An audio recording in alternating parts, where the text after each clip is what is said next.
محمد عربی صلی اللہ تعالیٰ علیہ وسلم کے غلاموں کی کیفیت یہ تھی کہ حضرت خالد بن ولید سیف اللہ المسلول اپنے نوجوان لشکریوں کو لے کر جب ملک روم گئے تھے تو رومی فوجی اس زمانے کے سب سے سخت ترین ویل ٹرینڈ فوجی تھے.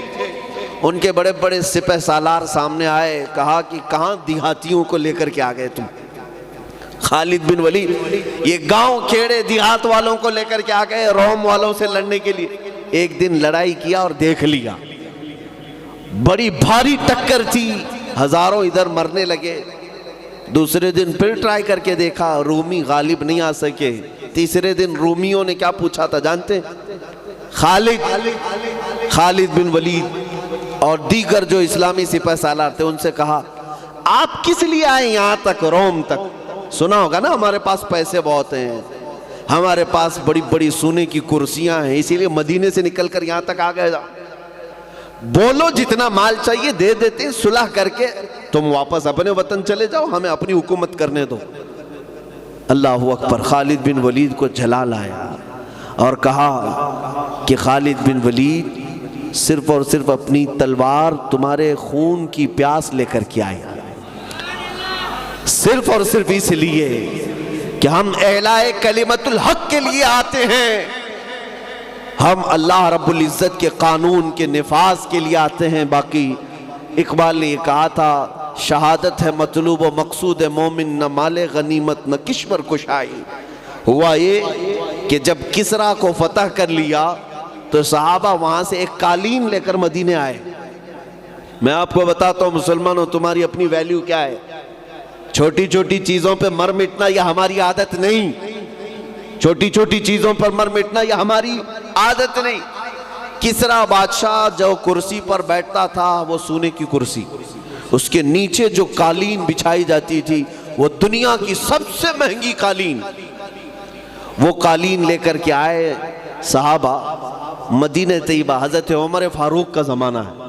قالین پیش کیا, کہا کہ اس قالین پر اگر کوئی بیٹھ جاتا تو زندگی پر وہ فخر کرتا تھا کہ میں کسرا بادشاہ کی قالین پر بیٹھ کر آیا ہوں. اس پر ہر کسی کو بٹھایا نہیں جاتا تھا, جو بڑے عہدے والا ہوتا اس کو تھوڑی دیر کے لیے بٹھایا جاتا تھا. ریشم کے اور سونے کے تاروں سے بنا ہوا وہ قالین حضرت عمر کے پاس لایا گیا. پوچھا گیا کہ اس کو کہاں بچھایا جائے؟ مسجد نبوی کے محراب میں, ممبر میں, کہاں اس کو رکھا جائے؟ بڑا مہنگا قالین ہے. حضرت عمر فاروق نے دیکھا اور کہا لے جاؤ مسجد کے دروازے کے باہر پاپوش کی طرف بچھا دو, جو بھی نماز پڑھنے کے لیے آئے گا اپنے پیر پوچھ کے اندر آئے گا. کیوں؟ دنیا کو یہ بتایا جائے جس پر تم بیٹھ کر زندگی پر فخر کرتے ہو وہ تو محمد عربی کے غلاموں کی دھول پوچھنے کی جگہ ہے. یہ ہے دیوان گانے عشق محمد کو دیکھ کر گھبرا گئی ہے گردش دوراں کبھی کبھی.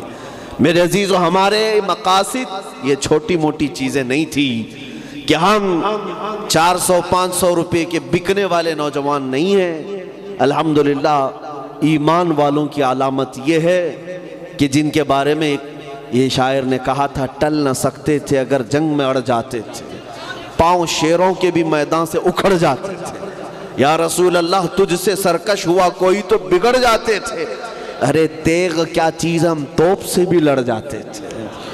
یہ مومنوں کی شان تھی کہ سامنے ان کو روٹی کا ٹکڑا ڈال کر کے کوئی خرید لے, یہ ممکن نہیں تھا.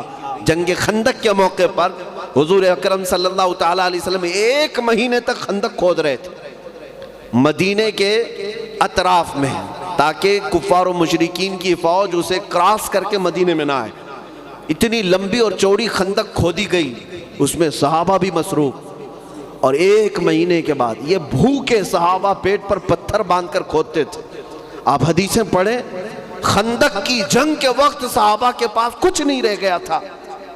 2 کھجوریں اگر ملتی تو 10 لوگ اس کو چباتے تھے صحابہ, 2 کھجوروں پر.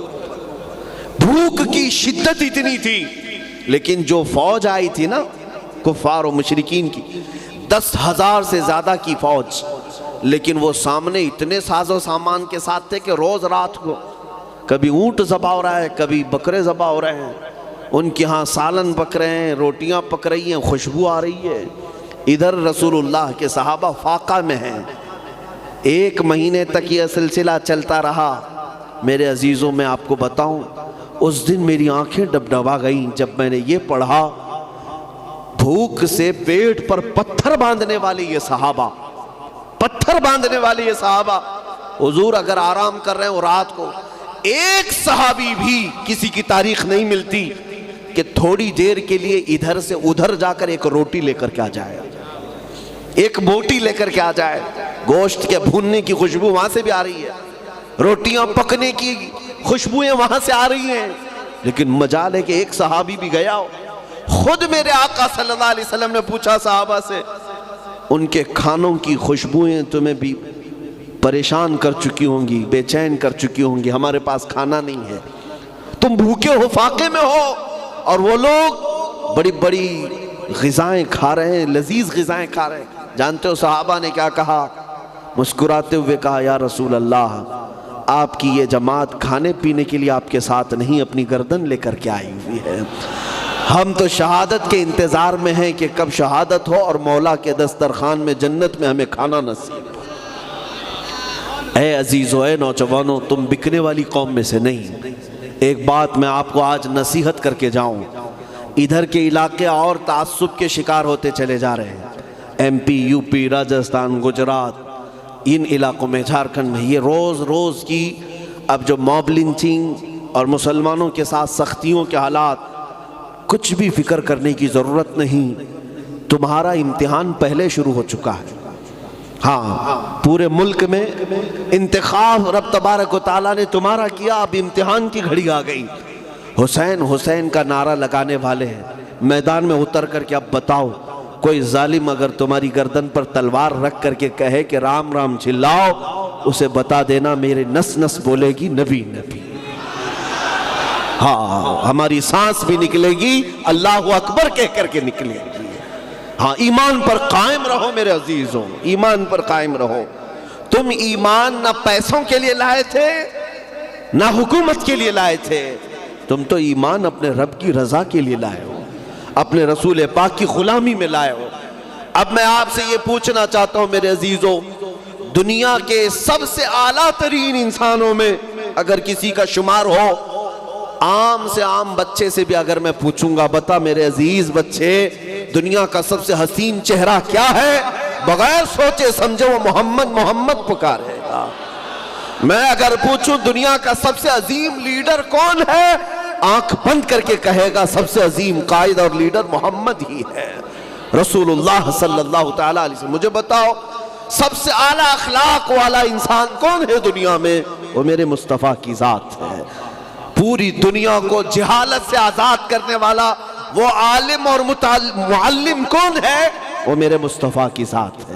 مجھے یہ بتاؤ میرے عزیزو، جس امت کے پاس ایسا رسول ہو جس کے پورے جسم میں، جس کے اخلاق میں، جس کی پوری روح میں اللہ نے ایک نقطے کے برابر بھی عیب نہیں رکھا، تو پھر اس قوم کو ڈرنے کی کیا ضرورت ہے؟ اسے کسی ماڈل کے پیچھے جانے کی کیا ضرورت ہے؟ کسی اور کو آئیڈیل بنانے کی ضرورت کیا ہے؟ تمہارے پاس تو سب سے بڑی دولت ہے، تمہارے پاس سب سے بڑی دولت ہے۔ دنیا اگر تمہارا کچھ چھین سکتی ہے تو میں بتاتا ہوں کیا کیا چھینتی ہے۔ یو پی میں ہم نے دیکھا ہے، جو بچے آئے احتجاج کرنے کے لیے، ظالم گنڈا حکومتوں نے ان کی سمپتی چھین لی، دکانوں پر تالا لگا دیا، ان کے لائسنس ختم کر دیے۔ اس سے زیادہ کیا چھین سکو گے؟ اس سے زیادہ کیا؟ اور اگر بہت زیادہ کچھ چھین سکے تو گردن چھین سکو گے، پھانسی پر چڑھاؤ گے۔ میں آپ سے کہتا ہوں، ان کی آنکھوں میں آنکھیں ڈال کر کے یہ بتاؤ، موت سے اسے ڈراؤ جسے زندہ رہنے کا شوق ہے، موت سے اسے ڈراؤ جسے جینے کا شوق ہے۔ میاں ہم تو یہاں روز رات کاٹتے ہیں کہ کب ملک الموت آئے اور میرے نبی کی زیارت ہو جائے۔ انتظار ہے کہ نہیں میرے نبی پاک سے ملاقات؟ ہاں، قبر میں ہم جائیں گے تو اسی لیے جائیں گے کہ میرے مصطفیٰ کا دیدار بھی ہوگا۔ اب تو پائے ناز سے فرشتوں کیوں اٹھوں، مر کے پہنچا ہوں یہاں اس دل ربا کے واسطے۔ آپ کو دیکھا تو حضور رسول پاک صلی اللہ تعالیٰ علیہ وسلم کی بارگاہ میں تاج الشریعہ نے کہا آپ کی طلعت کو دیکھا تو جان دی. یا رسول اللہ آپ کی طلعت کو دیکھا تو جان دی، جان دے دیا. پھر قبر میں پہنچا تو دیکھا آپ ہیں. دنیا میں آپ ہی کے لیے مرا تھا، لیکن جب قبر میں پہنچا تو دیکھا وہاں پر بھی آپ ہی ہیں.